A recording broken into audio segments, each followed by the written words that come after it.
জাতীয়তাবাদী শক্তিকে ঘায়েল করতে রাষ্ট্র ও বিশ্ববিদ্যালয় প্রশাসনের নীলনকশায় ছাত্র সংসদ নির্বাচন হচ্ছে কিনা এমন প্রশ্ন বিএনপির সিনিয়র যুগ্ম মহাসচিব রুহুল কবির রিজভীর। তিনি মনে করেন উগ্রধর্মীয় রাজনীতি দেশের সর্বনাশ ডেকে আনবে। রোববার দুপুরে রাজধানীতে এক অনুষ্ঠানে এসব কথা বলেন রুহুল কবির রিজভী। দেশে ইসলাম নাকি মওদুদিবাদ প্রতিষ্ঠা করবেন, জনগণের প্রতি সেই প্রশ্ন রাখেন বিএনপির এই নেতা। তার দাবি, সরকারের মধ্যে থাকা কিছু লোক ও ঢাকা বিশ্ববিদ্যালয়ে উপাচার্যের যোগসাজশে একটি পক্ষকে একচেটিয়া জিতিয়ে দিতে ডাকসু নির্বাচন হয়েছে। দেশের বিভিন্ন জায়গায় আওয়ামী লীগের লোকেদের জামায়াতে সদস্য করা হচ্ছে বলেও দাবি করেন তিনি। ষড়যন্ত্র মোকাবিলায় দেশপ্রেমিক ও জাতীয়তাবাদী শক্তিকে ঐক্যবদ্ধ থাকারও আহ্বান জানান বিএনপি সিনিয়র যুগ্ম মহাসচিব।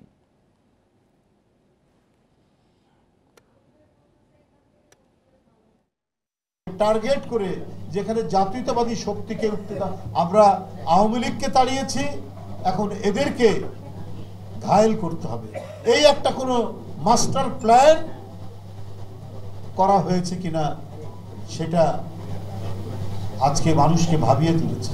তবে আমি এইটুকু বলতে চাই,